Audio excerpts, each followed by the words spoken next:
Oh Jésus. Alléluia.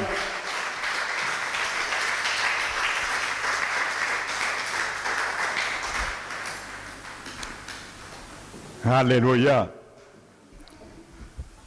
Merci Seigneur pour cette opportunité encore de t'acclamer, de t'exalter, car tu es digne au siècle des siècles et dans toutes les générations.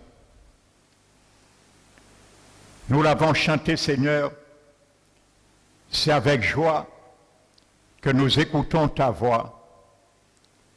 Et merveilleusement, ce matin, conduit par ton esprit, tu puisses nous ramener, Seigneur, à bien entendre ta voix.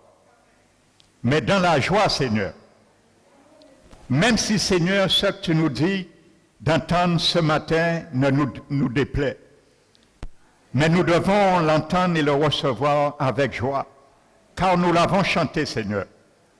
Alors que ton nom soit manifesté pleinement dans ce lieu, et quand toute l'atmosphère de ce lieu, de ta maison, tu as fait une habitation d'esprit, concours, Seigneur, à notre bien, au salut de l'âme de chacun de nous. Merci, Seigneur, pour ton onction. J'en ai besoin, Seigneur, car sans toi, Esprit Saint, je ne peux porter la révélation de ta parole. Je veux ce matin être un gant et toi la main.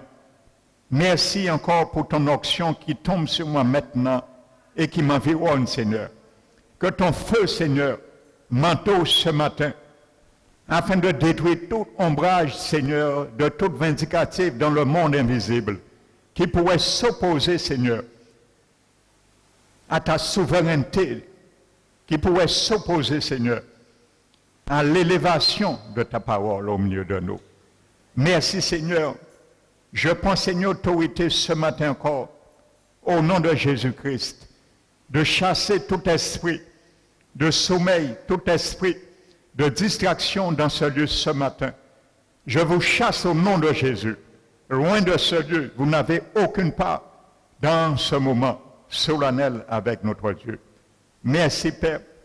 Nous t'élevons, te magnifions et que chaque lieu où ton nom ce matin, Guadeloupe, soit invoqué, que tu sois à l'honneur et que tu sièges pleinement au milieu de ton peuple. Merci, Père, au nom de Jésus-Christ. Amen. Alléluia. Merci, Seigneur,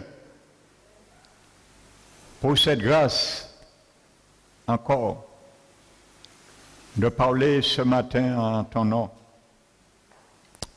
Donc je vous salue fraternellement, chacun de vous, dans le nom merveilleux de notre Seigneur Jésus-Christ. Amen. Et que le Saint-Esprit soit le bienvenu encore au milieu de nous. Alléluia. Sans lui, l'atmosphère serait froide, mais avec son feu, il réchauffe l'atmosphère. Que ce matin, ce lieu soit réchauffé par l'atmosphère du Saint-Esprit de Dieu. Amen. Donc je vous invite, frères et sœurs, de la part du Seigneur, à ouvrir ce matin la parole de Dieu dans l'Évangile de Matthieu, le chapitre 11.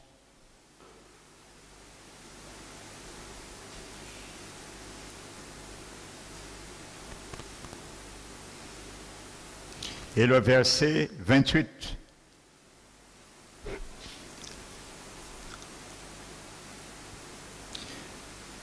Jésus qui parle, notre Maître, notre Seigneur souverain, celui qui règne en Seigneur sur nos cœurs.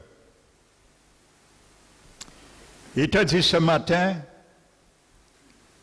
il m'a dit ce matin, venez à moi, vous tous qui êtes fatigués, chargés. Si tu n'es pas fatigué ce matin, chargé, moralement, spirituellement, ça ne t'intéresse pas. Mais je crois que ça nous intéresse tous, ce qui va suivre. Alléluia. Amen.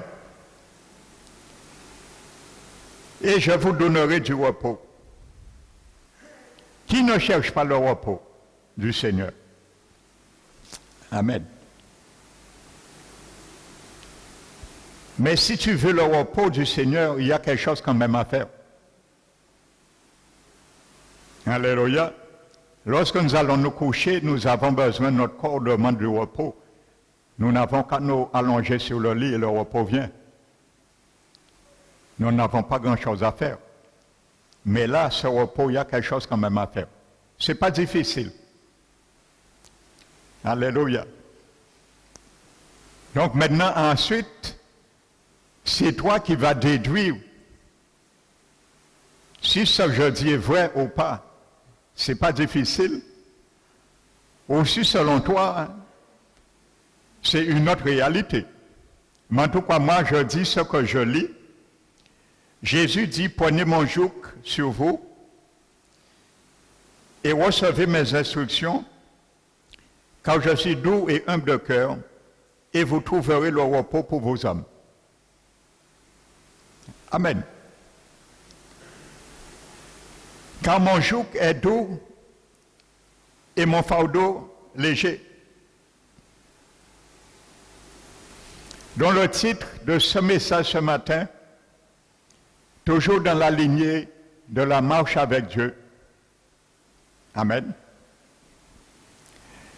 C'est une deuxième série, mais le titre ce matin,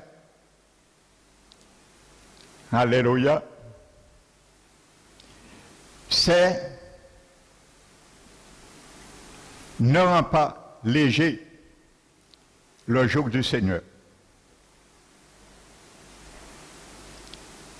Amen. Alléluia. Parce qu'il est déjà léger. Donc si tu essaies de le rendre plus léger, tu vas t'attirer des ennuis. Donc ne rends pas léger le jour du Seigneur, ce matin. Nous avons vu en 2 dimanches, selon le prophète Amos, 2 hommes ne peuvent marcher ensemble si un chemin ils ne s'accordent. Alléluia. Donc je disais que marcher avec Dieu équivaut l'indépendance du monde et la dépendance de Dieu. Si tu dépends encore des choses du monde, tu ne peux pas être dépendant de Dieu, sous sa dépendance. Donc il faut faire un choix. Amen. Jésus nous a dit, venez à moi vous qui êtes fatigués, chargés. Je vous donnerai du repos.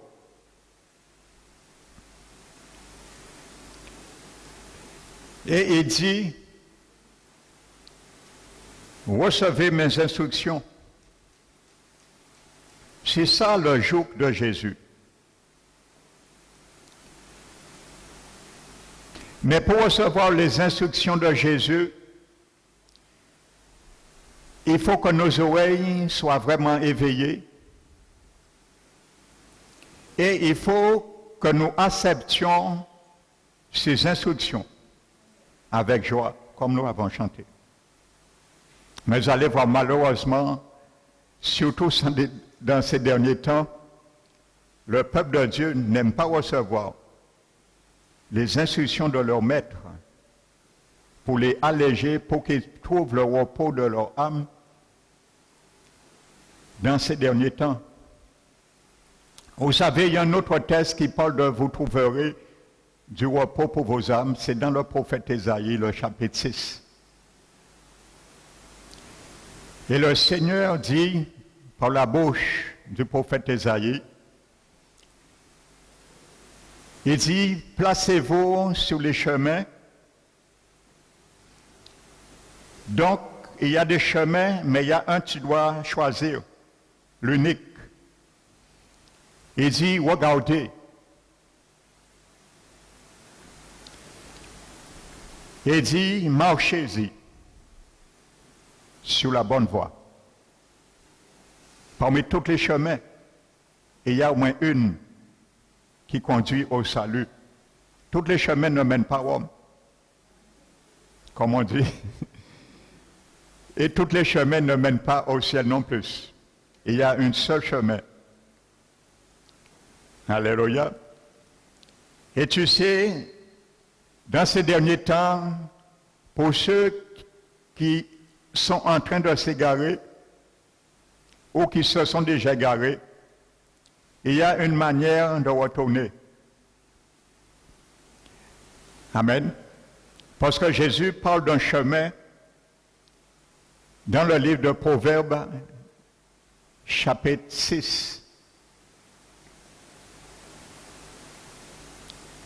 Amen. Ce chemin s'appelle la correction des avertissements. Sont le chemin de la vie. Donc il y a un chemin, et dans ce chemin, il y a un panneau qui décrit son nom.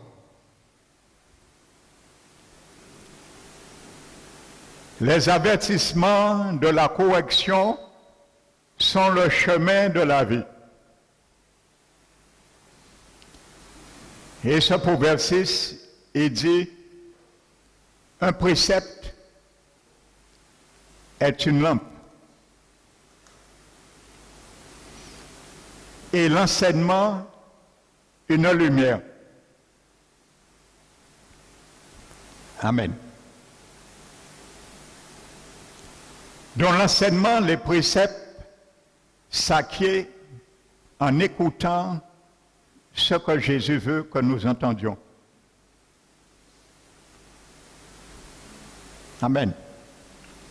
Et il dit bien, les avertissements de la correction sont le chemin de la vie. Et c'est pour cela, malheureusement, il y a beaucoup d'enfants du Seigneur qui sont incorrigibles. La Bible appelle ça des fous ou des folles. C'est ce que la Bible appelle dans le terme hébraïque un insensé. Ils veulent et cherchent à entendre que ce que leur âme veut se complaire entendre. Et je disais, en 2 dimanches, nous avons pris l'exemple de l'apôtre Paul. Il ne voulait pas entendre ce que Jésus voulait lui faire entendre. Et de ce fait, il faisait des menaces, sans cesse à l'Église. Jusqu'au jour où Jésus l'a fait confesser de sa propre bouche ce qu'il ne voulait pas entendre de ses oreilles. Alléluia. Et là, il a appris à marcher de même pas avec Jésus. Amen. Donc c'est la même réalité, frères et sœurs. Et vous savez, ce n'est pas... J'aime beaucoup ce verset, le Proverbe 2. Je parle un peu des proverbes et nous allons rentrer dans le menu. Je suis à l'ordre d'œuvre. Amen. N'oublie pas le titre, ne rends pas le joug du Seigneur léger. Amen. Parce qu'il a déjà rendu léger. Tu ne peux pas aller au-delà. Tu ne peux pas descendre plus bas. Si tu descends plus bas, tu t'attires des problèmes. Alléluia. Non seulement sur toi, mais aussi sur ta famille.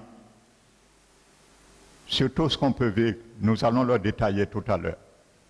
Amen. Je disais le Proverbe 2. Le Seigneur nous dit, mon fils, si tu reçois mes paroles, ce n'est pas l'entendre seulement. Pour les recevoir, il faut l'entendre, bien sûr. Mais il ne dit pas si tu entends, si tu les reçois. si tu les accueilles, alléluia, si tu l'acceptes comme un bienvenu, et Jésus est la parole incarnée, et dit, si tu gardes près de toi mes préceptes, le précepte c'est une lampe, nous l'avons vu, Proverbe 6, et l'enseignement, une lumière.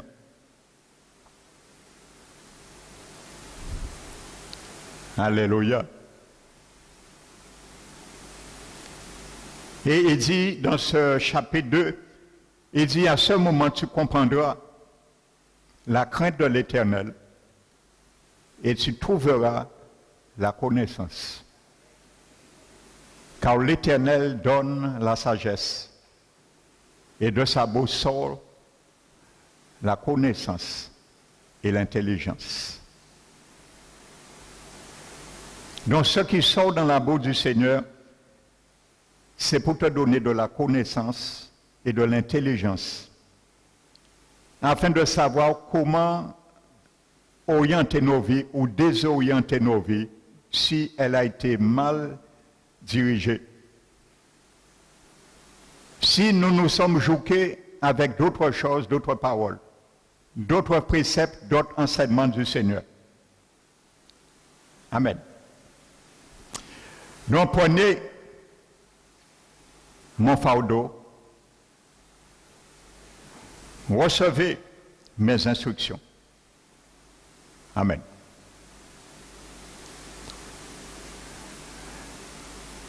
La Bible nous dit dans le Proverbe, verset 26,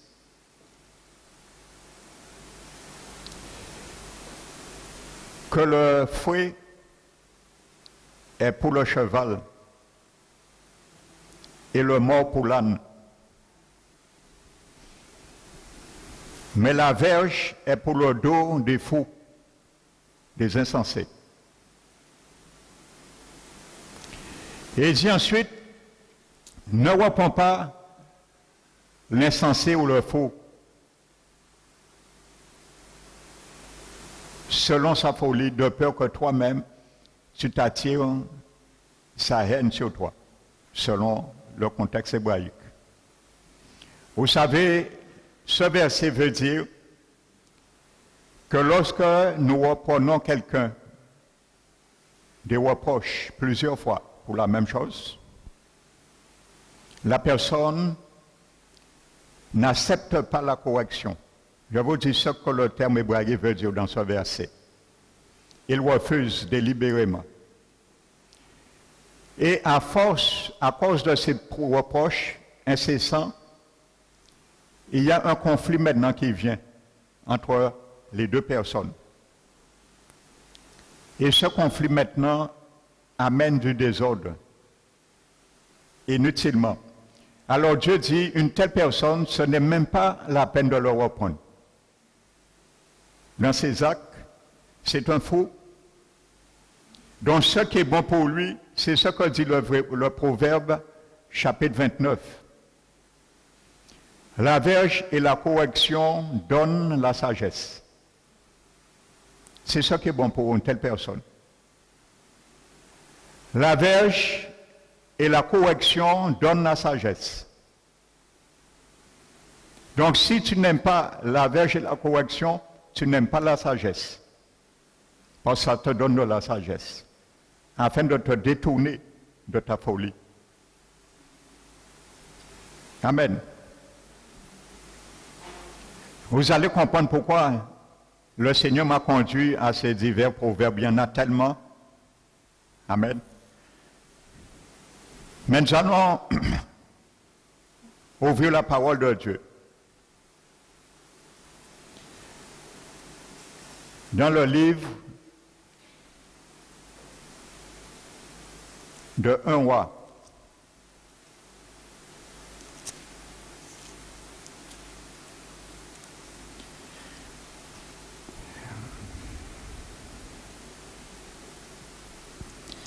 Le chapitre 12.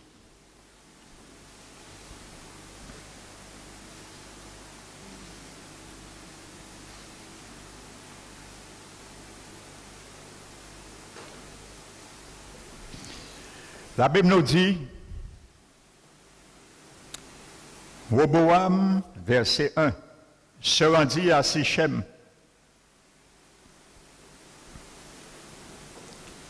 Quand tout Israël était venu à Sichem pour faire le roi.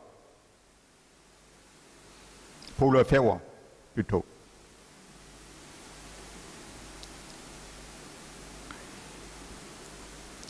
Vous savez, Roboam, c'était le fils de Salomon.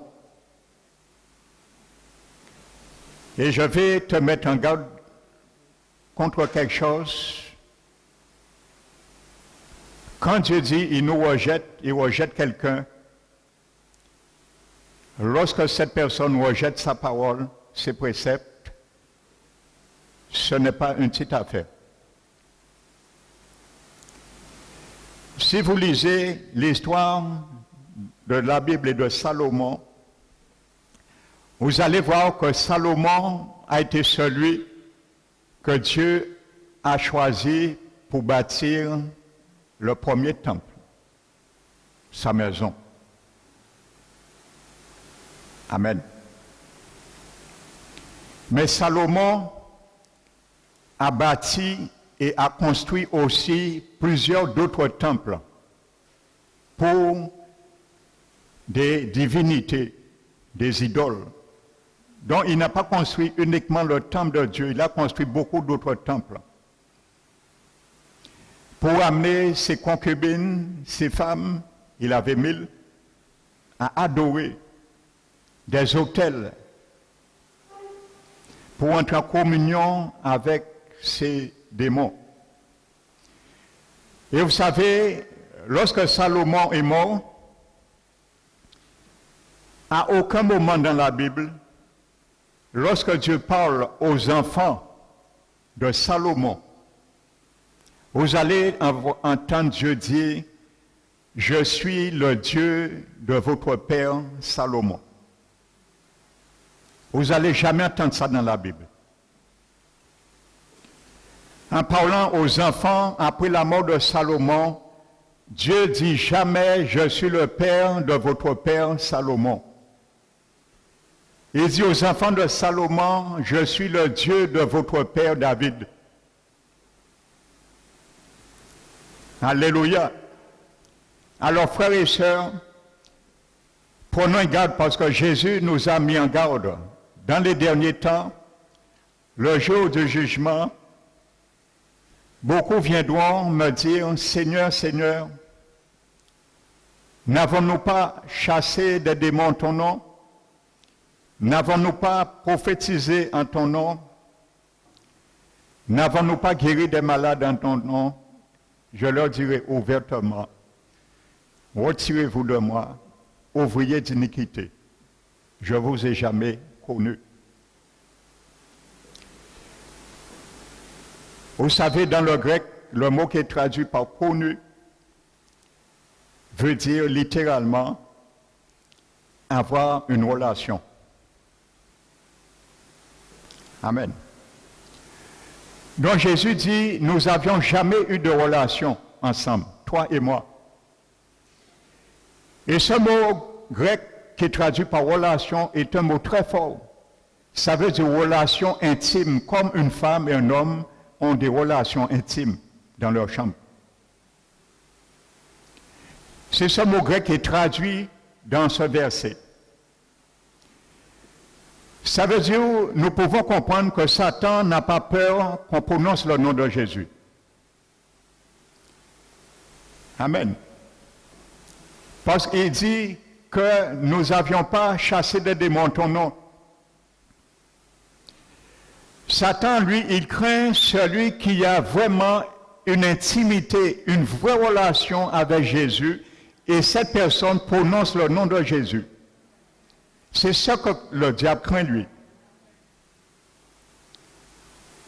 Alléluia. Et avoir une bonne relation avec Jésus, une intimité avec Jésus, c'est lorsqu'il nous caresse, dans l'intimité, dans sa parole, pour que nous ne puissions pas dire, aïe, Ta main trop lourde, ça fait trop mal. Cette parole est trop dure pour moi. Enlève-la. Alléluia. Nous allons commencer à l'attrister. Alléluia. Donc, frères et sœurs, l'intimité avec notre Seigneur, une vraie relation avec le Seigneur, c'est connaître, comprendre et accepter ce qu'il veut pour nous. Car il veut le meilleur pour nous. Alléluia. Donc c'est pour cela, revenons maintenant à 1 Roi 12. La Bible nous dit, lorsque Jéroboam était le roi d'Israël, vous savez, lorsque Salomon est mort, il y a eu un chips qui s'est fait dans le royaume et ça a été divisé en deux. Il y a eu le royaume du nord qui était constitué de 12 tribus d'Israël et dont Jéroboam était roi. Et les deux tribus les plus fidèles avec Dieu constituaient la tribu du sud et qui était formée de Juda et de Benjamin. Amen. Et le roi, c'était Roboam, le fils de Salomon, qui l'a succédé justement au trône après sa mort. Roboam. Amen. Jéroboam, sois attentif ce matin, parce que je viens sur un terrain avec toi. Jéroboam veut dire peuple nombreux et celui qui a grandi. Voici ce que ça veut dire Jéroboam, son nom. Peuple nombreux ou celui qui a grandi. Amen. Et Roboam veut dire ce qui a franchi. Pas celui qui a franchi, ce qui a franchi. Alors je pense que tu comprends déjà où c'est que le Saint-Esprit veut nous ramener. Amen. Vous savez, je prends plaisir à chercher la signification des noms bibliques. Parce que j'ai constaté que les noms ne sont pas donnés d'une manière anodine. Vous savez, tous les noms qui portent le nom de Dieu, Seigneur, ainsi de suite, j'ai compris quelque chose. Ce sont divers casquettes que notre Seigneur Jésus porte pour démontrer une de ses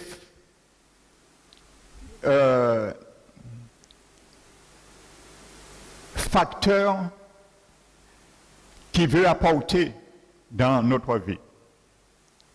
Amen. Et vous allez bien comprendre, il y a un qui veut grandir son royaume, qui veut ramener beaucoup de peuples, Jéroboam porte son nom, et il y a un qui affranchit le peuple. Et ça a été toujours ce dilemme entre le diable et le Seigneur Jésus. Jésus, à la personne de Roboam, lui, il vient pour affranchir et il nous donne les moyens, ce qui nous affranchit dans sa parole. Et c'est ça que nous allons voir ce matin. Comment le Seigneur veut nous affranchir par sa parole et malheureusement, nous voulons obtempérer avec Jéroboam, augmenter son royaume, agrandir ses œuvres, son empire. Mais la Bible nous dit dans Ésaïe de donner l'empire à Jésus de l'accroissement. C'est à Roboam nous devons donner son empire de l'accroissement et non à Jéroboam. Alléluia. Donc, premier point.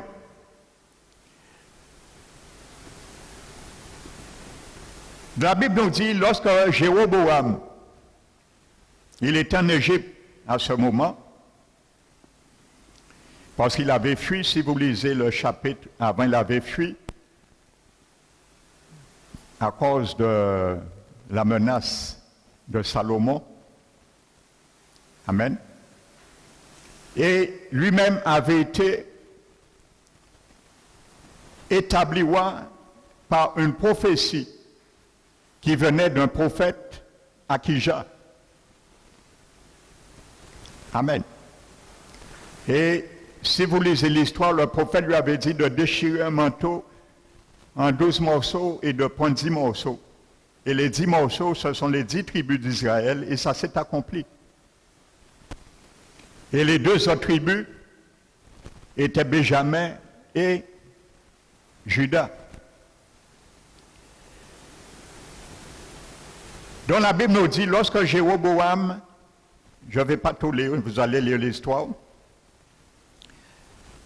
Verset 3, on l'envoya appeler. Alors Jéroboam et toute l'assemblée d'Israël virent à Roboam et lui parlèrent ainsi. Amen. Donc voici maintenant une négociation qui est en train de se faire maintenant, un marché entre Jéroboam et Roboam. Amen. Jéroboam veut soustraire le peuple du joug. Et Roboam veut affranchir le peuple du joug. Alléluia. Jésus a dit, recevez mon joug, qui équivaut à recevoir mes instructions. Mon joug est doux et mon fardeau est léger, et vous trouverez le repos pour vos âmes. Quel joug ce matin tu choisis? Amen. Donc maintenant, il rentre dans une négociation. Et sache, l'adversaire va toujours essayer de te faire entrer dans une négociation. Il va te dire que Jésus t'a donné un joug. Mais tu peux aller quand même par là. Et tu te feras mal. Parce que nous avons vu en 2 dimanches ce que Dieu a dit de telles personnes qui ne veulent pas accepter le joug du Seigneur. Osée chapitre 2, versets 8 à 15. L'Éternel dit, pour de telles personnes qui ne veulent pas accepter le joug de Jésus, moi, Éternel, je vais fermer son chemin avec des épines. Et je vais élever une clôture. Nous avons vu ça. Tu ne pourras aller nulle part. Et il dit pour qu'ils ne puissent point retrouver ce chantier. Parce que l'Éternel veut que tu retournes dans le sentier qui s'appelle les avertissements de la correction sont le chemin de la vie. Donc pour retourner, il a stigmatisé cela comme une femme infidèle, le chantier du chemin de la vie, le Seigneur doit mettre des épines et fermer par une clôture. Et il a dit, à ce moment, elle poursuivra les amants, mais il les obtiendra pas. Il les cherchera, il les trouvera pas. Et ce qui est merveilleux dans ce verset, nous avons vu, il dit maintenant cette femme dira, le Seigneur cherche à te faire dire quelque chose. Le Seigneur a cherché à faire Paul dire quelque chose. Que veux-tu que je fasse? Et par ce chemin, par cette verge, par cette correction, le Seigneur va amener à dire, voici. Alors elle dira, il faut dire quelque chose. Il faut admettre une réalité, le dénoncer sur nos vies, pour que le joug du Seigneur devienne léger sur nos vies. Et qu'est-ce qu'elle a dit? Elle a dit, voici, je retournerai vers mon premier mari. Parce que j'étais plus heureuse que maintenant, ce que je vis maintenant avec lui. Si tu essaies d'alléger le joug du Seigneur, ne crois pas que tu seras plus heureuse. Ne crois pas que tu seras plus heureux. C'est tout à fait l'inverse. Mais ça, c'est Jéroboam qui va essayer de nous faire négocier une telle chose. Et regardez la négociation. La Bible nous dit, au verset 4, ton père a rendu notre joug dur. Est-ce que Jésus rend notre joug dur, frères et sœurs? Il est menteur alors. Nous avons vu Matthieu 11, Jésus a dit, venez à moi, vous tous qui êtes fatigués, chargés, je vais vous donner du repos. Et vous trouverez le repos pour vos âmes, à la mesure que vous prenez mon joug, qui sont mes instructions. Amen. Donc si nous nous chargeons, c'est parce que nous avons refusé d'accepter les instructions de Jésus. Donc si nous acceptons les instructions de Jésus, c'est facile à porter le joug. Quand il nous dira d'aller là, on ira là. Quand il nous dira d'aller là, on ira là. Parce qu'un joug est fait pour cela. C'est pour harmoniser, symboliser les mêmes pas. Alléluia. Des animaux qui sont attelés ensemble. Mais nous, nous sommes attelés avec Jésus. Et nous sommes en mesure de marcher de même pas avec lui. Ton Père a rendu notre joug dur. Toi maintenant, allège cette rude servitude et le joug pesant que nous a imposé ton Père. Vous savez, dans les derniers temps, il y a beaucoup d'enfants du Seigneur, c'est ce qu'ils disent au Seigneur, même s'ils ne le disent pas explicitement. Mais par leur conduite, implicitement, c'est ce qu'ils disent au Seigneur. Tirez joug dans les mains. Alléluia.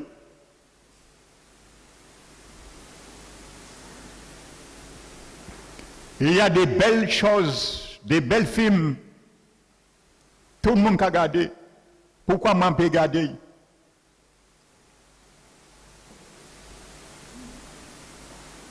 Au lieu de sélectionner, mais tu veux regarder tout ce que tout le monde regarde. Donc c'est une manière de dire au Seigneur, de ton joug, de Dieu le Père, nous en pesant. Alors retire-le maintenant. En image et ça, par exemple, ça a pesé moins. Non, ça ne te pèse pas. C'est toi qui te pèses. Si tu ajoutes du poids sur le joug, et ça devient pesant. Parce que quand tu commences à être dans les compromissions, tu commences à être troublé. Tu n'as plus de paix dans ton âme, plus de repos dans ton cœur. Amen.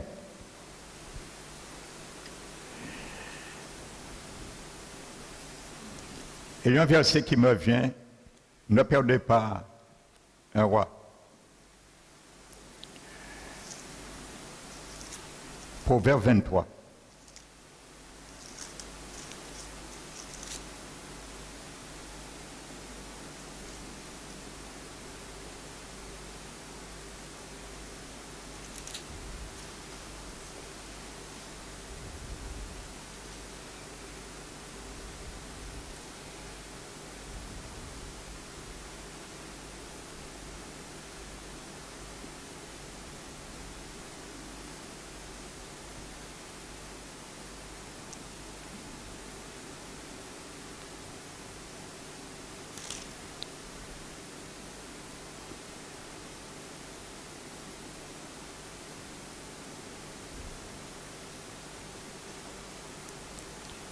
Je crois que c'est Proverbe 23.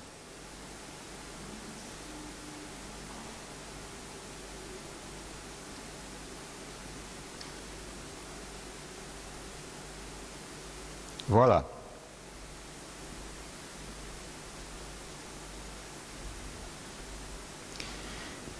Proverbe 23.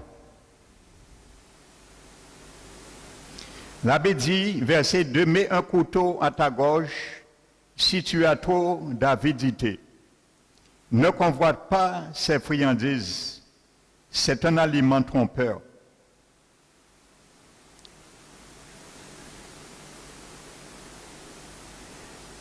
Verset 6, ne mange pas le pain de celui dont le regard est malveillant.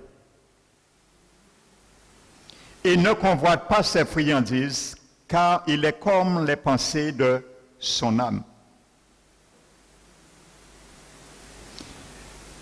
Jéroboam veut te faire manger du pain pour que tu sois comme les pensées de ton âme.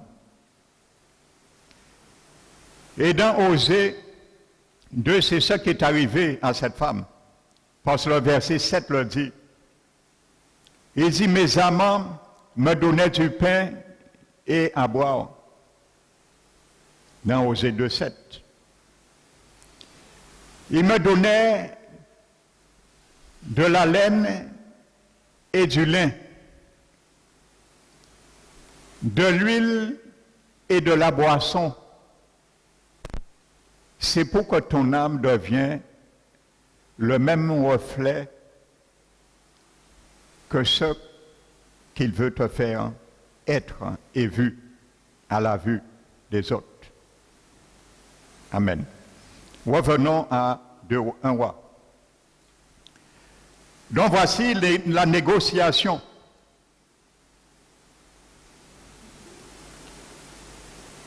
Il dit, rends notre joug plus léger et nous te servirons. On dit à celui qui affranchit de rendre le joug plus léger et on te servira. Beaucoup d'enfants de Seigneur, c'est ça qu'ils disent au Seigneur. Hein? Seigneur, il t'a trop raide. Il est trop raide dans le travail en moi. C'est moi celle qui est chrétien. En mal vu, en méprisé. On porte de mauvais regards sur moi. Alors je crois que je vais abandonner. Alors allez cela et je te servirai. Mais on ne négocie pas de la sorte avec celui qui a franchi.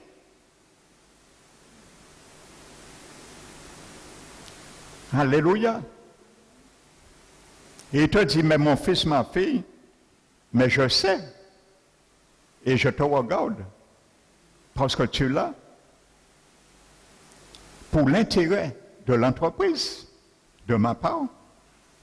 Tu dois être un flambeau. Tu dois être une lumière. Mais si j'allège ce que tu me demandes, ça veut dire que tu veux rentrer en compromission alors. Ça veut dire que lorsqu'on va t'injurier, tu vas injurier aussi. Lorsqu'on va parler de toutes choses inutiles, tu vas aussi prendre part à ces conversations. Si je te dis oui, je ne peux pas alléger le joug. Alléluia. C'est déjà suffisamment léger pour toi. Où sont mes instructions? Qu'est-ce que tu fais avec?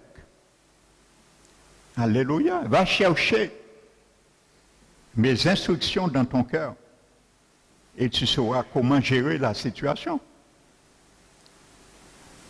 Amen. Donc tout ce qu'on peut dire, on négocie un peu comme ça avec le Seigneur Jésus.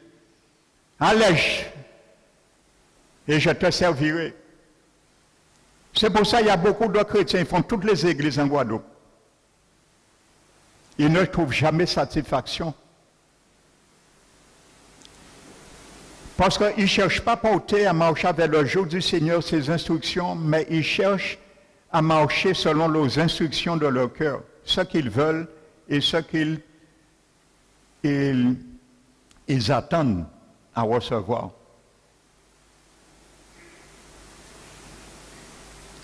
Alléluia. Il y a quelqu'un qui est venu ici 2 ou 3 fois. Il est resté chez lui. On lui a dit, mais pourquoi tu ne viens plus? Il dit, je ne me sens pas bien ici. Alors je lui ai dit, pourquoi tu ne te sens pas bien? Non, mais où j'étais, les gens tombaient, les gens criaient, il y avait ça. Donc c'est une preuve que ces gens-là ne viennent pas pour le Seigneur. Quand quelqu'un vient dans une église, la personne te dit toute d'autres choses autre que la parole, ce n'est pas quelqu'un qui cherche le Seigneur. Quand on vient dans une église, la première chose qu'on doit déceler, pour ma part, est-ce que la parole m'a fait du bien? C'est ça. Pas chercher à voir. C'est pour ça que j'ai porté l'enseignement, mais s'il fallait aller, il y aurait fallu beaucoup de temps. L'enseignement sur ce que tu es déjà dans ton esprit. C'est parce que ces gens de personnes cherchent Jésus dans leur corps ou dans leur âme. Mais ceux qui est trompeurs, ils ne peuvent pas trouver Jésus ni dans leur corps ni dans leur âme. Alléluia. Et c'est pour cela qu'ils se laissent troubler par des émotions, des sensations. Mais c'est trompeur, parce que Satan agit sur cela. Mais quand tu sais que Jésus, ce que tu est dans ton esprit, c'est autre chose, tu ne te laisses pas berner par les manifestations des choses comme ça. Donc ce sont des prétextes. Alléluia. Je défie quelqu'un, au nom du Seigneur, de dire que l'église Parole qui restaure n'a pas l'enseignement, ou n'a pas la parole. Alléluia. Je me permets de le dire avec fierté. Amen. Alléluia. Et les gens qui ne veulent pas rester, c'est parce que la parole les dérange. Un point, c'est tout. Il faut dire les choses telles qu'il est. La Bible dit que Dieu appelle toutes choses par leur nom. Alléluia. Et c'est là que je vais venir avec toi. Il y a ceux, ils ne veulent pas entendre ce que Dieu veut qu'ils entendent pour leur vie. Ils ne veulent pas entendre ça. Ils menacent la parole de Dieu. Ils menacent le serviteur. Lorsque la parole de Dieu tombe directement au milieu de leur cœur, les situations de leur cœur et de leur âme. Alléluia. Amen. Donc on veut négocier, mais on ne peut pas négocier. Jésus n'est pas un négociateur, mon frère, ma soeur. Sache-le ce matin. Jésus ne négocie pas. Il a négocié une seule fois avec Satan.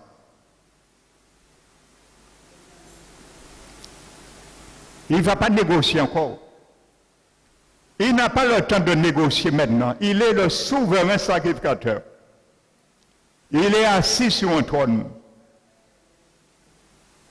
Et c'est par lui que nos prières montent.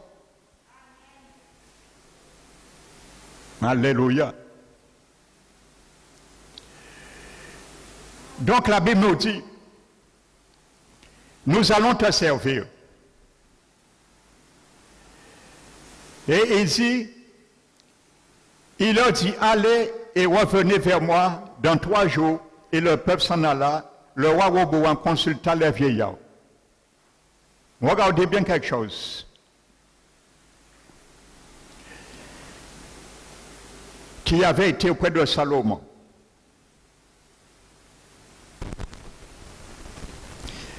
Voici ce qu'il lui dit. Parce que bien souvent, on va consulter aussi des oui-dire.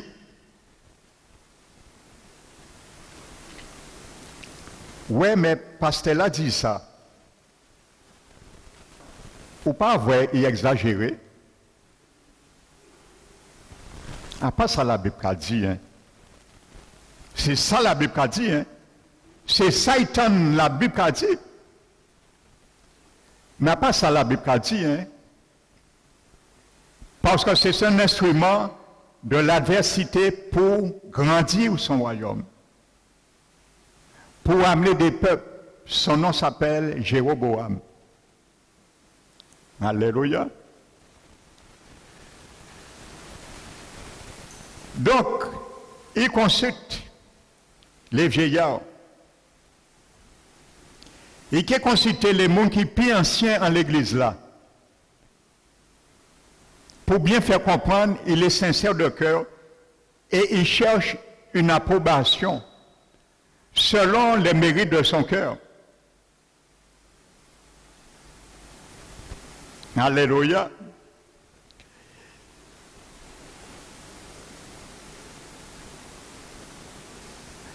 L'abbé dit, et voici ce qu'il lui dit, si aujourd'hui tu rends service à ce peuple, ouvrez vos oreilles ce matin, l'Esprit Saint parle à un cœur ce matin.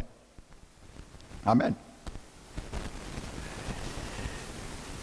Si tu rends service à ce peuple, aujourd'hui, si tu leur cèdes, Jésus ne va te céder pour quiconque. Jésus ne va céder pour quiconque à cause de sa sainteté. Alléluia. Sa justice est la base de son trône et la sainteté convient à sa maison. Si tu viens négocier avec Jésus, viens avec négociation selon sa justice et sa sainteté. Nous allons discuter. Jésus dit, nous allons discuter. Oui, là, nous allons partager. Alléluia. J'ai entendu Macron l'autre jour dire, si je voulais être réélu en 2022, il suffit maintenant, pendant le mouvement des Gilets jaunes. Je ne sais lui qui l'a dit, je dis ce qu'il a dit, j'ai entendu, pour concorder un peu à cela. Amen. Il a dit, j'aurais accepté toutes les propositions des Gilets jaunes, Gilets verts ou Gilets noirs, tenus tellement gilets, et j'aurais satisfait à leur demande et je serais réélu. Frères et sœurs, vous savez, dans les derniers temps, si vous ne le savez pas, je vous l'apprends, les églises actuellement les plus chrétiennes, évangéliques, les plus abominables qui existent dans le monde, c'est aux États-Unis. Ne nous méprenons pas à ce qui se passe maintenant aux États-Unis. Il n'y a rien là qui se fait que le Seigneur ne permet. Il y a des effets à cause. Il y a des pasteurs actuellement, nous sommes vraiment dans l'état apostasie. Il y a des pasteurs qui passent et envoient des émissaires faire de porte à porte chez les gens. Demandent aux gens leur opinion et leur pensée, ce qu'ils auraient voulu qu'on mette comme doctrine dans les églises pour les plaire, des païens. Alors si Tala dit, bon, j'aurais bien voulu, on garde l'homosexualité, c'est bien. J'aurais voulu peut-être maintenant, les gens puissent marcher nus. Pourquoi pas? Ainsi de suite. Et ils mettent dans leur église les propositions et ils ont adapté les propositions à l'église à eux. Et ces églises deviennent des abominations, des carnavals, des boîtes de nuit. Voici aux États-Unis, la plupart des églises aux États-Unis au XXIe siècle, qui se passe maintenant. Frères et sœurs. Alors c'est comme si je suis un proviseur.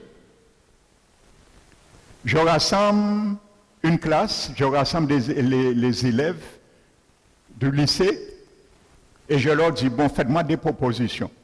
Tout ce qui vous plaît. Alors celui-là dit, bon, monsieur le proviseur, on aurait voulu, on est 3 heures de récréation. J'écris.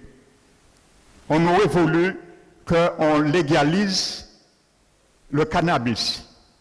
OK. Et toi? Ainsi de suite. Je fais un rassemblage et j'accepte cela et je fais une doctrine dans l'établissement. C'est exactement la même chose. Pour plaire aux gens, pour remplir les églises. et servir leur poche et amener ces gens-là en enfer. Voici ce qui se passe aux États-Unis, maintenant, dans la plupart des églises. Alléluia. Alors ne cherchez pas à voir ce qui bouge. Amen. Alléluia. Donc je souligne cela pour ceux qui ne le savent pas. Nous sommes dans les derniers temps. Hein. Alléluia. De plus en plus, ne perdons pas. Regardez ce que Paul dit, frères et sœurs. 2 Timothée 4.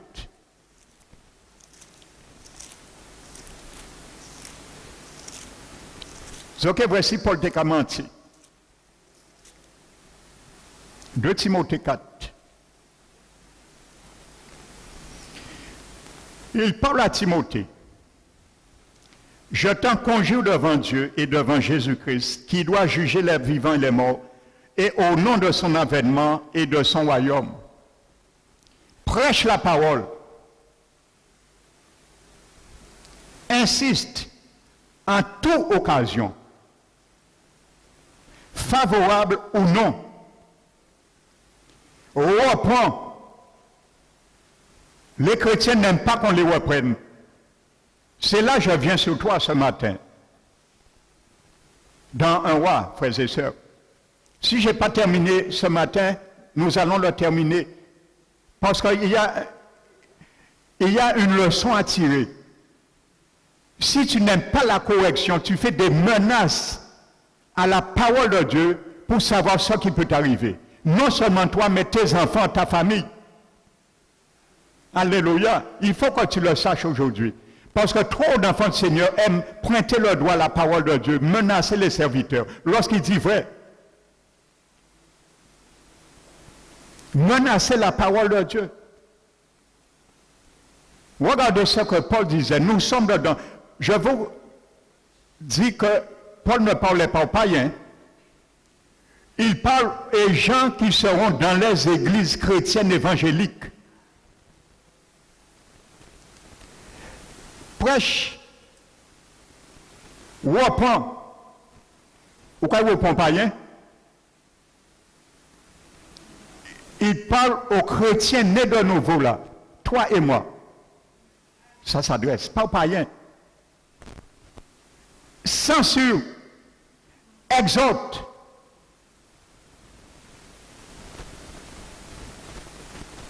C'est mon devoir de censurer, d'exhorter. Et tous les pasteurs qui sont appelés, mandatés du Seigneur Jésus doivent le faire. Nous sommes dans les derniers temps. Donc cette prophétie s'accomplit aussi à l'église parole qui restaure. Donc si tu ne veux pas l'exhortation, qu'on te censure, mets ta vie en règle. Parce que je suis l'objet de la prophétie et de sa réalisation dans la main de Dieu.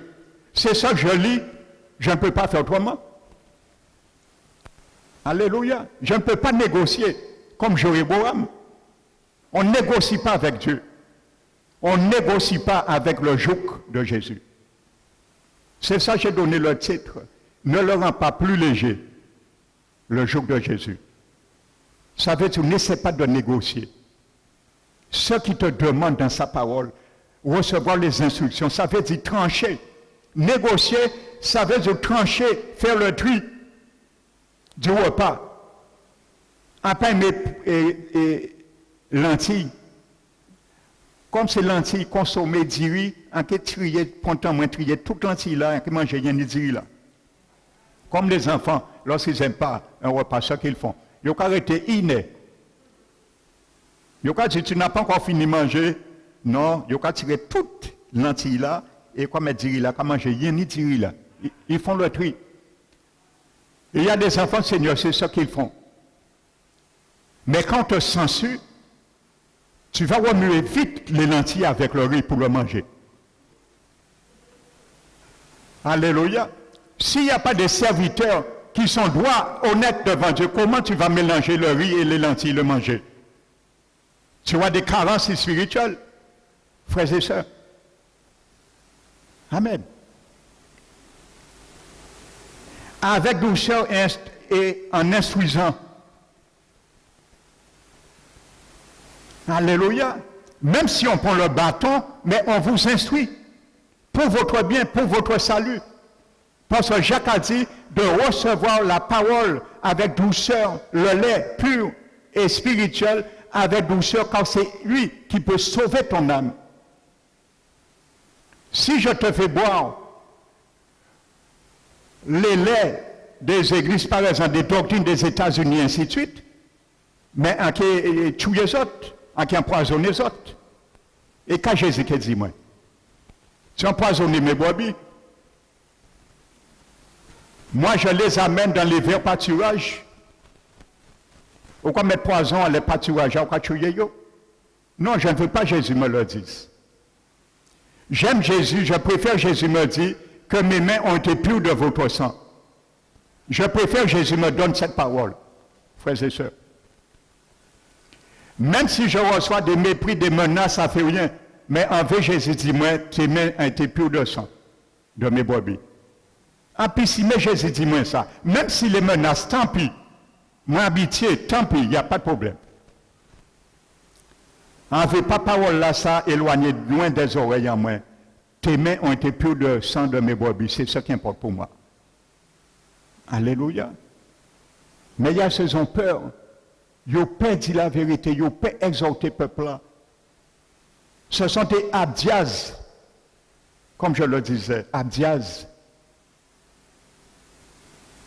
Élie dit, va dire à Akab, je suis ici. Il dit, oui, moi. Akab qui a tué le prophète. Élie, voyons notre monde, moi j'ai fait par moi, en caché 100 prophètes pour Jézabel pas te tuer.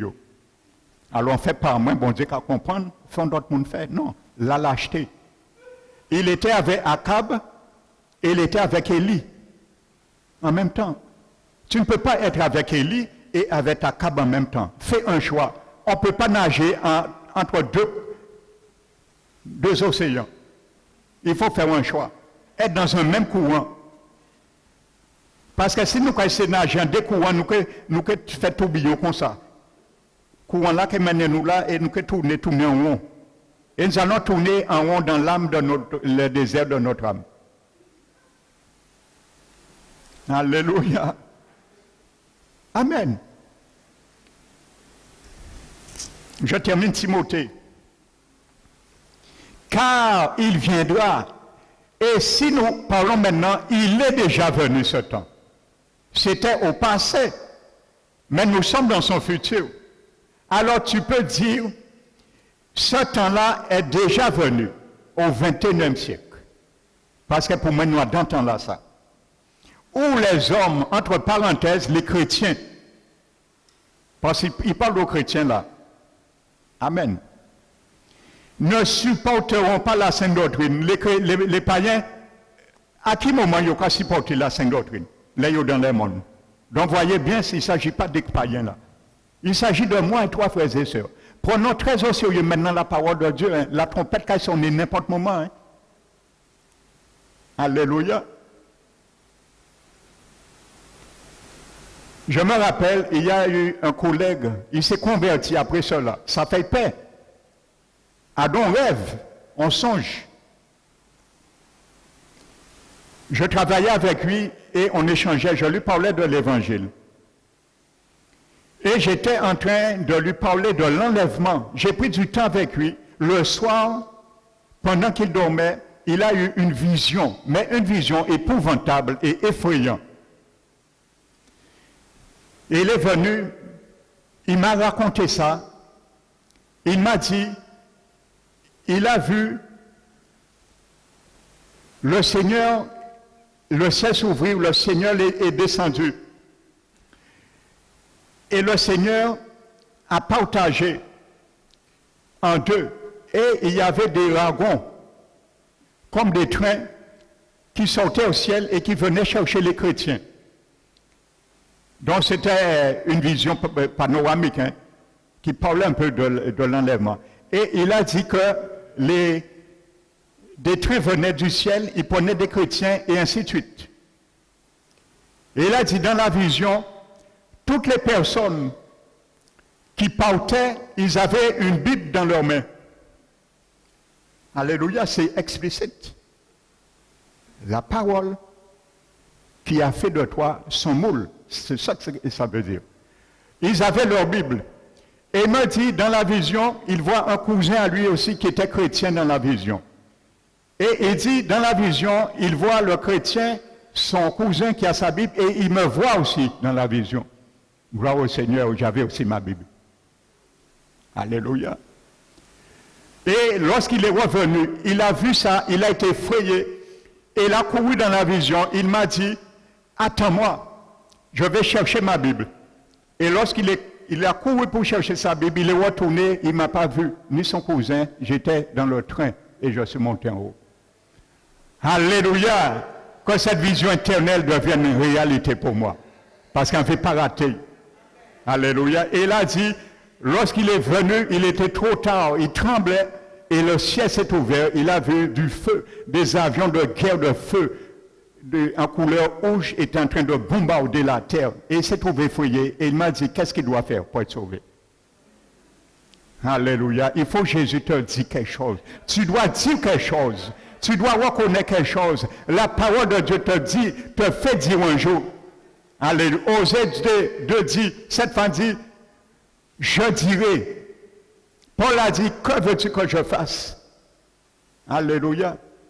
Et il s'est donné au Seigneur, il s'est baptisé. Amen. Je ferme la parenthèse. Timothée, voyez, je n'avais pas prévu cela. L'Esprit me conduit comme il veut. Il viendra un temps où les hommes ne supporteront pas la sainte doctrine. À part ça, ne quoi vivre?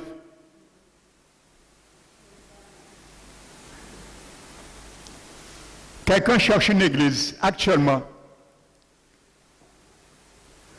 Il va là. Il entend la sainte doctrine.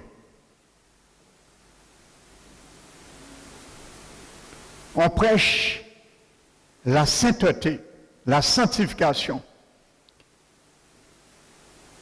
On prêche l'enfer. On prêche le salut. Ces gens viennent, ça rentre là, ça sort là. Ils vont ailleurs. Une deuxième église, ils visitent, on prêche la sainte doctrine. Rebelote. Ça rentre là, ça sort là. Ils vont dans une troisième église.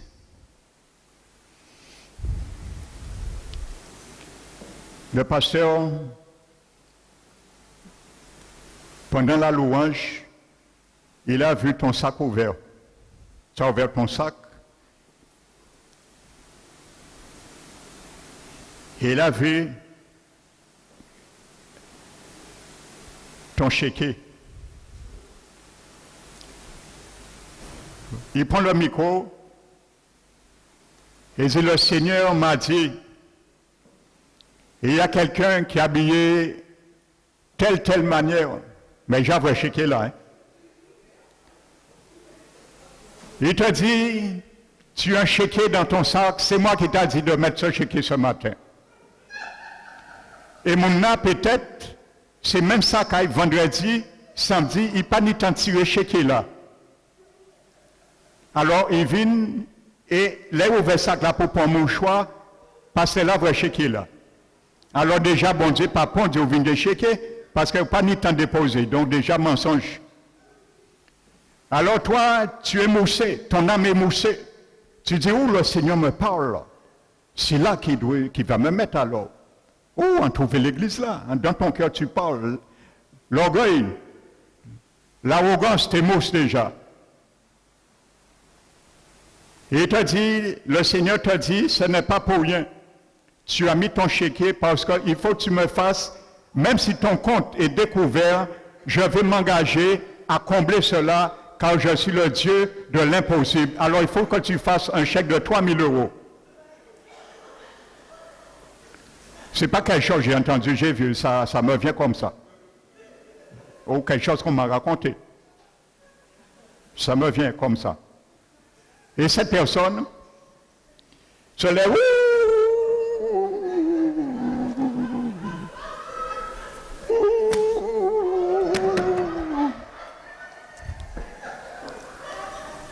Quand vous chéquez là, pas même faire chacun, vous voyez chéquer. Voici ce que le diable présente à ceux et celles qui fuient la parole, la sainte doctrine. Voici ce que le diable présente à ceux qui veulent négocier avec la parole de Dieu. Voici ce que Jéroboam présente aux églises aujourd'hui. Parce que c'est un négociateur, c'est un rassembleur. Assemblement, c'est ça que ça veut dire son nom. Et là, tu viens voir le serviteur après. Tu rentres dans son mensonge. Parce que ça a émoussé ton âme et c'est ça que tu cherchais. Et le diable savait c'est ça que tu cherchais. Il va un bel appât. Mais pour montrer, derrière par là, ils sont là. Pas pour voir sont là, il faut manger par là avant. Et là, au prix, vous vous compte que pas seulement tes noirs sont, mais trop tard, j'ai appris. Et on joue le jeu du diable. Après, on reste là. On reste là, frères et sœurs. Vous savez,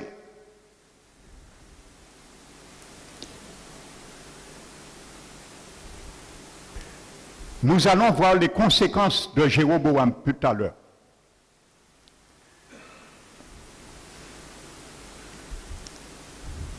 Je disais, il y a des conséquences sur nous, mais aussi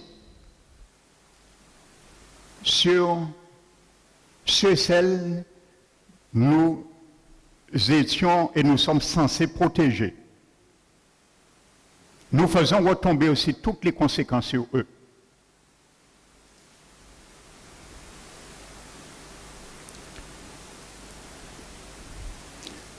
C'est ce qu'on appelle, il y a des gens, on les appelle des gardiens de tombeaux vides. Et il y a beaucoup parmi le peuple de Dieu aujourd'hui, des gardiens de tombes vides. Vous savez, il y avait des gardes qui gardaient le tombeau de Jésus. Jésus était là. Au départ, oui. Mais Jésus était déjà sorti dans la tombe. Mais il continue à garder la tombe. Mais Jésus n'est plus là. Il y a beaucoup de chrétiens, ce sont des gardiens de tombeaux morts, de tombeaux vides plutôt. L'exemple que je viens de prendre là, je vais continuer dessus. Alléluia. Cette personne, après, va s'émousser. L'adversaire va émousser. Parce que nous avons vu le Proverbe 23 qui dit, ne mange pas le pain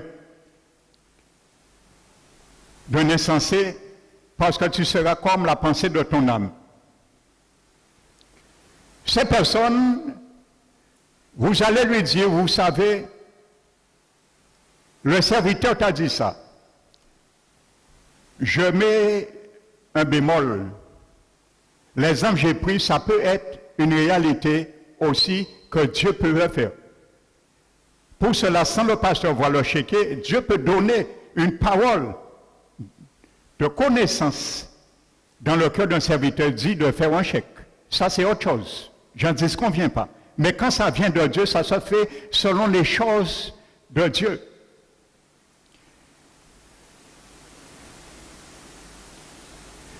Cette personne après, on lui dit, tu sais mon frère, ma soeur, ça ne venait pas de Dieu. Et ainsi de suite. Et par rapport à cela, cette personne a négocié. Il a négocié un joug. Parce qu'il ne voulait pas le joug de Jésus, recevoir ses instructions. Donc, il a négocié un autre joug. Et cette personne, ce serait difficile de faire comprendre cette personne que là que tu es, c'est la séduction ou quoi, d'autres personnes qui sont passées avant lui, avant elle. Et cette personne va devenir comme un gardien de tombeau vide. Il va s'asseoir, elle va s'asseoir tous les jours les cultes dans l'église en attendant quelque chose d'autre se fasse. Comme si Yoruba notre prophétie.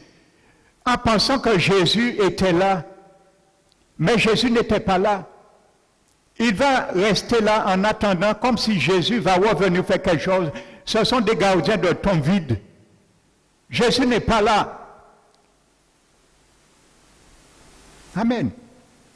On peut recevoir une prophétie qui est réelle.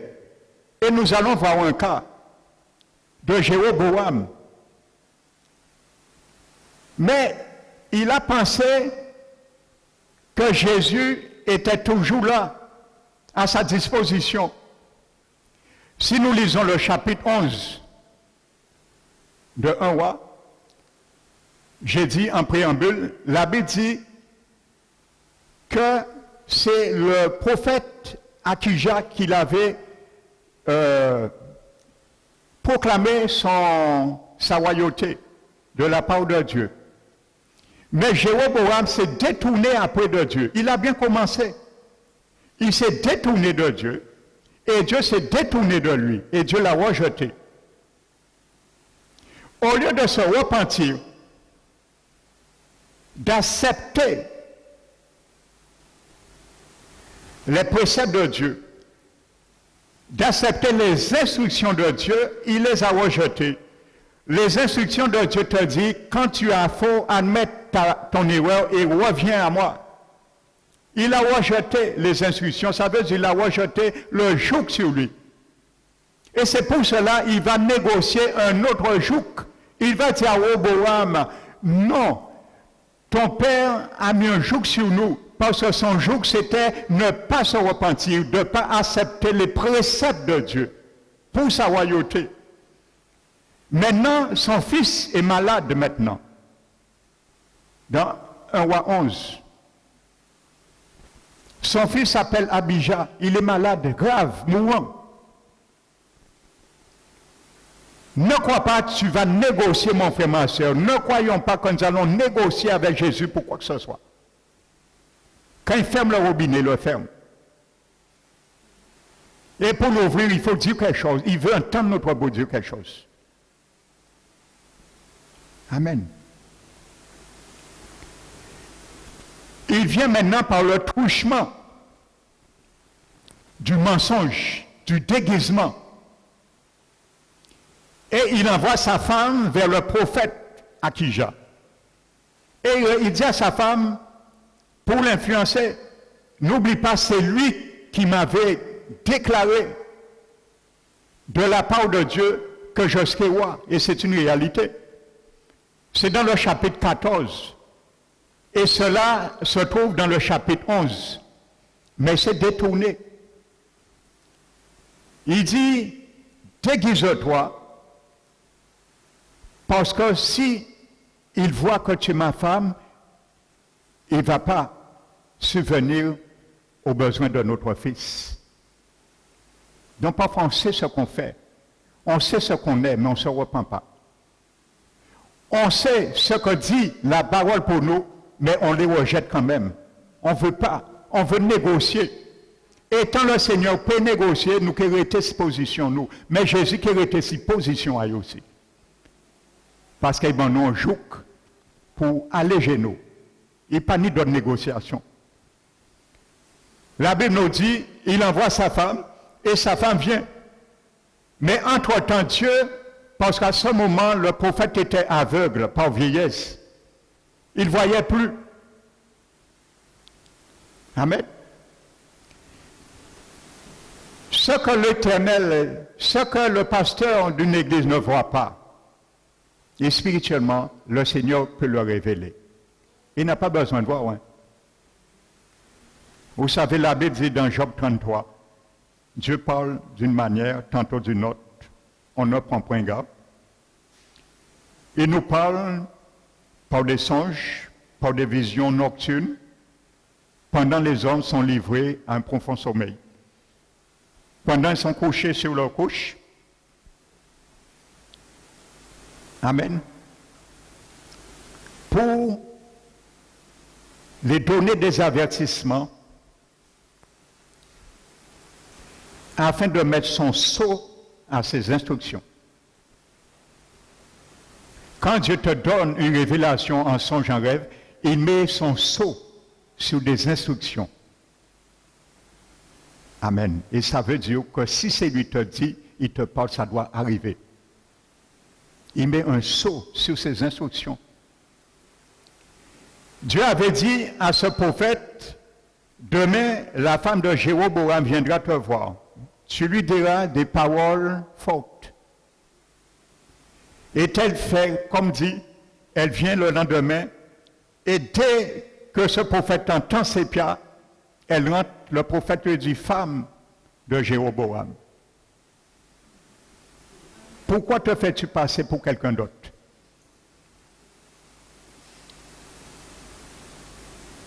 Amen. Il dit, dis à ton mari Jéroboam, il y a des paroles fortes qu'il ne va pas accepter d'entendre. Il y a des paroles, nous n'acceptons pas d'entendre. Mais si ça vient de Dieu, nous n'avons pas le choix. Quand le Proverbe 2 dit, mon fils, que tes oreilles soient attentifs à ma sagesse.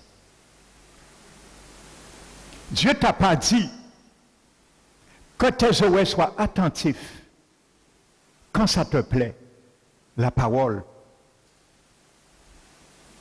Il t'a dit que tes oreilles soient attentifs à mes paroles, que ça te plaise ou que ça ne te plaise pas, que ton oreille soit attentif. Parce que quand ça te plaît, tu as une relation avec moi. Mais quand ça ne te plaît pas, c'est parce que je veux démanteler une situation dans ta vie qui te plaît et qui me déplaît. Alors ouvre quand même tes oreilles. Femme dit à Jéroboam, il va entendre des paroles qui ne lui feront pas du bien, des paroles fortes. Et il a exhorté, et tout ce qu'il a dit est arrivé. On ne négocie pas avec Dieu, frères et sœurs. Si nous avons tort, réparons nos brèches avec le Seigneur, avec son amour, avec son sang, purifions-nous et revenons à lui. Remettons le joug sur nous. Amen. Je vais continuer cette deuxième partie parce qu'il y a un enseignement avec Roboam, frères et sœurs. Excellent dimanche prochain. Mais je termine avec Timothée en conclusion, où je m'étais arrêté. Car il viendra, verset 3, un temps où pour les hommes ne supporteront pas la sainte doctrine. La sainte doctrine. Tellement on ne pas supporter sainte doctrine, des fois il y a dit pasteur Manuel qui a prêché doctrine des démons. Je vous ai déjà prêché des doctrines de démons ici. Ou bien des doctrines qui ont fait mon rentrer en chez Ayo. Sinon, si tu peux courir, sortir des parties. Alléluia. Tellement ça touche à nos situations.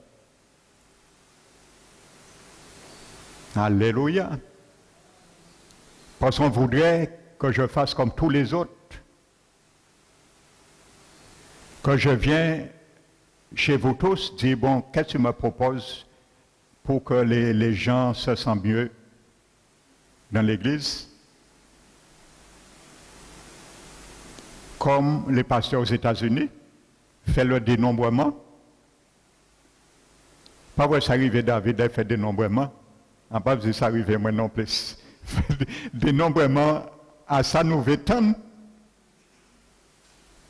Mais il n'y aura que ce qu'on veut tant entendre et jamais ce que la parole dit.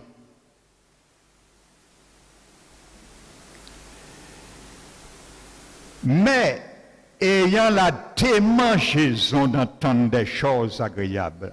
Aïe, aïe, aïe, aïe, aïe. Dites une église d'ouvrir aujourd'hui. Premier dimanche de culte.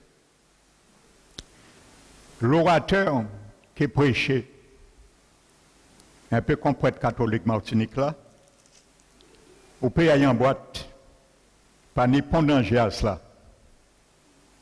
Le deuxième culte, je vous rassure, la moitié de la population guadeloupéenne qui vient dans l'église à ça.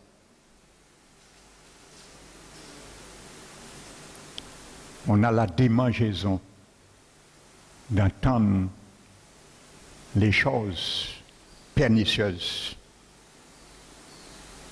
des choses agréables. Vous savez, il y a des églises, quand les gens rentrent, les gens sont dans leur milieu traditionnel, quand ils viennent visiter, ils se retrouvent. Ils se retrouvent.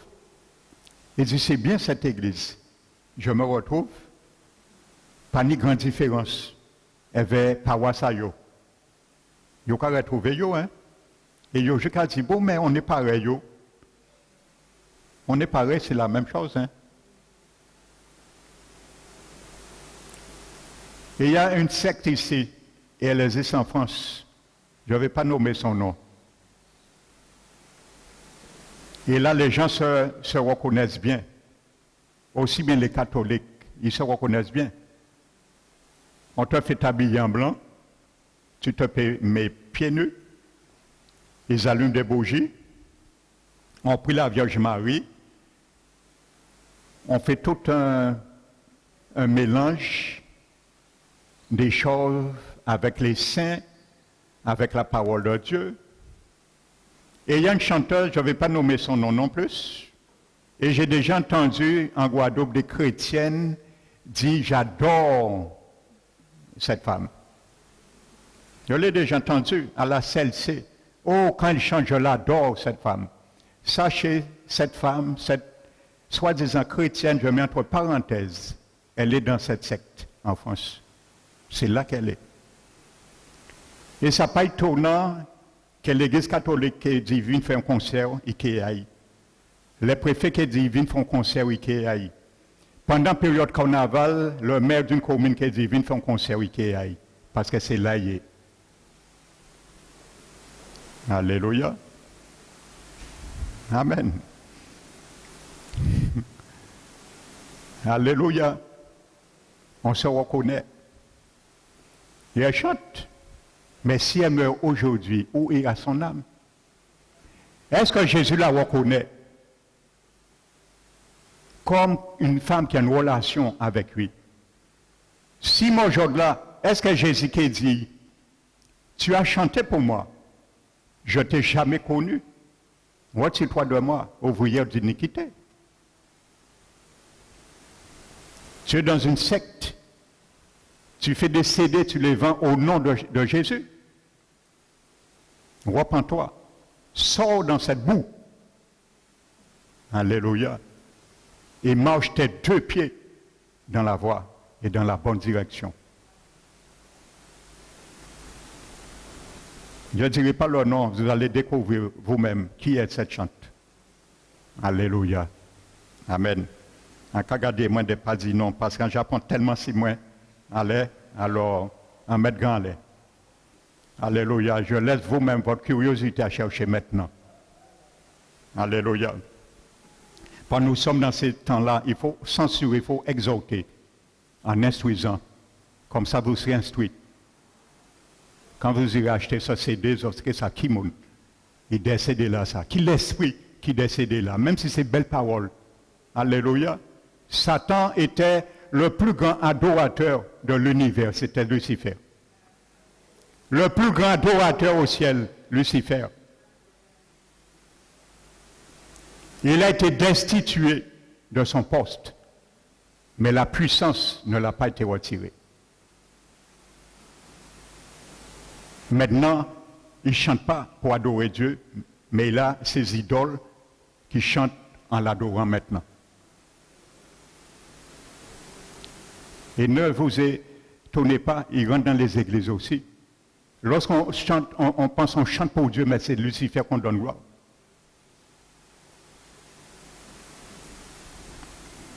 Je termine, Timothée. Démangeaison. Vous savez, on le voit. Il y a deux personnes qui ont visité un dimanche ici. Ils ne sont pas restés 15 minutes. Quand j'ai commencé à prêcher, ils étaient assis là. J'ai commencé, des démons ont commencé à gratter, bouger. Ils ont gardé l'autre, ils ont levé, ils ont parti. Parce qu'ils voulaient voir quelque chose d'autre. Ils ne voulaient pas entendre la négociation, recevoir mes instructions de Jésus. Alléluia. Ça va déranger. Tu as des menaces. Ne te fais pas d'illusions. Tu as des menaces. Quand tu dis les choses qui sont bibliques, c'est normal. Ce n'est pas la personne qui va te menacer, mais l'esprit qui anime la personne. L'esprit qui est derrière la menace. Il faut le distinguer. Alléluia. Mais il ne faut pas négocier. On ne négocie pas avec les esprits. On les chasse au nom de Jésus. Amen. Trop de pasteurs ont négocié avec ces gens d'esprit. Et allez là, ils ont fait tapage. Après, dit l'église en paroisse à y aller. Je parle de l'église évangélique. Hein. C'est devenu une paroisse maintenant. Alléluia. C'est pour ouvrir vos yeux. Parce que dimanche prochain, vous allez entendre encore plus sur Roboam et Jéroboam. D'entendre des choses agréables. Ils se donneront une foule de docteurs selon leur propre désir. Ils cherchent qui, parmi les serviteurs maintenant, qui seront leurs enseignants.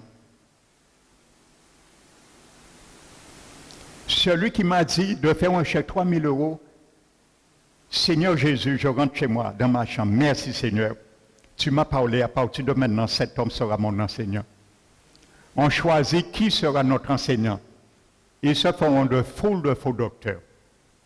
Parce qu'ils aiment entendre, ils ont la démarche des mangeaisons, d'entendre des choses agréables. Elle a entendu quelque chose d'agréable. Ça a émoussé son âme. Chaque fois qu'elle va venir, elle va dire, on va me regarder. J'ai donné 3 000 € publiquement. On m'a dit une prophétie. Mais tu seras une gardienne de tombeau vide parce que Jésus n'est pas là. Tu vas entendre encore que Jésus te donne quelque chose d'autre, mais il n'a jamais été là. Donc, ce que je viens de dire, Jésus était là au début avec Jéroboam. Jéroboam a cru que Jésus était dans la tombe le jour qu'il a visité pour le donner roi. Mais il a oublié que Jésus n'est pas statique. Jésus bouge. Et il faut aller dans la direction du mouvement de la nuée. Le jour où Jésus t'a donné une direction, il t'a ordonné roi, il était là. Mais tu as cru que Jésus est toujours avec toi. Le jour où tu envoyais ta femme pour ton fils, eh bien, c'était un gardien de tombeau vide. Il a cru que Jésus était encore là. Parce que Jésus lui avait donné une révélation pour son ordination. Il a cru que Jésus va lui donner encore une autre révélation, mais Jésus n'était pas là. C'est ça qu'on appelle un gardien de tombeau vide. Alléluia. Jésus peut être un moment dans ta vie, dans ta situation. Il peut te donner un travail. Au début, c'est lui qui t'a donné le travail. Mais après, il y a de l'abomination qui s'insérit dans le travail, des trafics. Il te dit de quitter. Et il te donnera quelque chose d'autre. Non, tu dis non. On te dit, sors là, tu dis non. C'est Jésus qui m'avait donné ce travail. Mais Jésus n'est plus là. Au début, il était là, oui. Mais il est sorti dans ce travail maintenant, il n'est plus là. Donc ne deviens pas un gardien de tombeau vide. Dis, c'est lui qui m'a donné, je vais absolument le garder. Non, Jésus n'est plus là. Ne sois pas un gardien de tombeau vide. Alléluia. Et il y a un moment, Jésus était là, mais il y a un moment, Jésus aussi bouge. Et il faut bouger avec lui. Quand il te dit allons là, allons là. Quand il te dit allons là, arrête-nous là, on s'arrête. Alléluia. Esprit de Dieu, nous allons finir avec Timothée. Je n'ai jamais terminé avec Timothée. Mais toi, sois sobre en toutes choses, supporte les souffrances. Morale. Souffrance morale là. Vous pensez que c'est facile au dernier temps pour un serviteur de dire la Sainte Doctrine sans souffrir? Supporte les souffrances, souffrances morales. Les oui-dire, les calomnies, les menaces que tu as. Les gens veulent entendre des choses agréables, ils veulent choisir leur docteur pour les enseigner. Tu n'es pas dans ce lot. Attends-toi des menaces, attends-toi des calomnies. Tu vas souffrir. Est-ce que tu es prêt?